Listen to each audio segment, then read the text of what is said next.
The observation deck of the Galactic Wildlife Conservation Station hummed with nervous energy.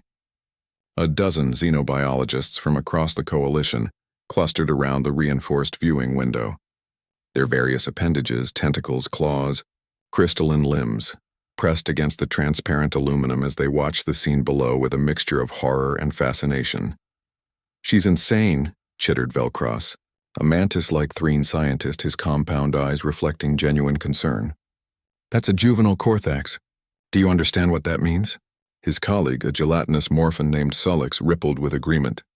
"Corthax young are more dangerous than the adults. No impulse control. Pure predatory instinct. They've killed trained handlers on 17 documented occasions. Below them, in the containment habitat designed to mimic the volcanic plains of Corthax Prime, a human woman knelt in the ash-gray sand. Her name was Kara, and she had arrived at the station 3 cycles ago with credentials that seemed impossibly modest for someone volunteering to work with the galaxy's most feared apex predators. The Corthax cub, Rune, as Kara had named him, circled her slowly. He was already the size of an Earth tiger, though he wouldn't reach full maturity for another standard year. His obsidian scales caught the artificial sunlight, and his 6 eyes, arranged in 2 rows along his elongated skull, tracked her every micro-movement. Each of his 4 legs ended in retractable talons that had been known to shear through military-grade armor. Kara remained perfectly still, her posture relaxed but attentive. She wore only standard protective gear, a reinforced suit that every handler knew was woefully inadequate against a Corthax, even a young one. "This is protocol violation," Velcross announced, reaching for the emergency comm. "I'm calling this off." "Wait." Sullix's form solidified slightly, a sign of intense focus among his species. "Look at her respiratory rate. Look at her body language." On the habitat floor, Rune had stopped circling. His tongue, a split-sensing organ that tasted fear in the air, flicked out repeatedly. But he seemed confused. The other handlers had always reeked of terror, their pheromones screaming, "Prey, prey, prey." This human smelled of nothing. No, not nothing. Curiosity. Calm. Something his instincts couldn't categorize.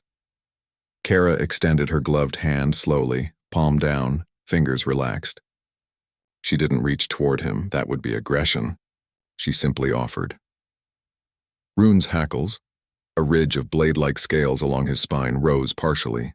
A warning. His lips peeled back, revealing rows of teeth designed to crush bone and tear through flesh.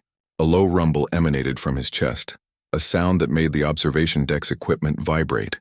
The watching scientists held their collective breath. Kara didn't move, didn't flinch, didn't even blink. Then Rune lunged, his jaws clamped down on her gloved hand with a force that registered on the deck's biometric sensors, enough pressure to snap steel. The scientists gasped, several species making their respective distress calls. Velcross was already slamming the emergency containment button, but Kara's face remained serene. She didn't pull away, didn't cry out. Her eyes, a warm brown that Rune had been studying for days now, simply met his multiple gaze with something he'd never encountered before. Understanding, not dominance. Not submission, just acknowledgement. For 3 heartbeats, nothing happened. Rune's jaws remained locked on her hand, his predatory programming screaming at him to shake Tearkill. But she wasn't fighting, wasn't fleeing. The confusion in his developing mind grew. Then slowly Kara's free hand moved. Not toward him, that would startle. She placed it gently on the ground beside her, making herself smaller, less threatening. And she spoke. "I know, Rune, I know you're scared." Her voice was soft, melodic. The translator nodes embedded in the observation deck rendered her words in standard galactic. But even without translation, something in her tone bypassed language entirely. Rune's pupils dilated. His grip loosened fractionally. "You're not bad," Kara continued, her voice steady despite the apex predator still attached to her hand. "You're just young, and everything here is new and strange, and you don't know who to trust." The scientists above exchanged bewildered glances. Velcross's mandibles hung open in shock. Is she comforting it?" Rune's jaws opened. He released her hand and stumbled backward, his powerful haunches hitting the ground in an almost puppy-like collapse. His head lowered, blade scales flattening completely against his spine. a posture the xenobiologists had never documented in a Korthax before. Shame. The cub's 6 eyes couldn't meet Kara's gaze. His massive head turned away and a sound emerged from his throat, not a growl but something higher, almost plaintive. His front legs shuffled, talons scraping nervous patterns in the sand. Kara smiled. Slowly, carefully, she moved forward on her knees, closing the distance Rune had created. When she was close enough, she extended her hand again, the same hand he'd bitten, and placed it gently on his scaled snout. "It's okay," she whispered. "I forgive you." Rune leaned into her touch like a guilty child seeking absolution from a parent. His entire body, designed for nothing but efficient killing, melted into vulnerability. A rumbling started in his chest again, but this time it wasn't a threat display. He was purring. On the observation deck, pandemonium erupted. "Impossible," Sulix was saying, his form rippling frantically. "Korthax don't bond. They don't do remorse. They're pure predator instinct. It's been documented for centuries."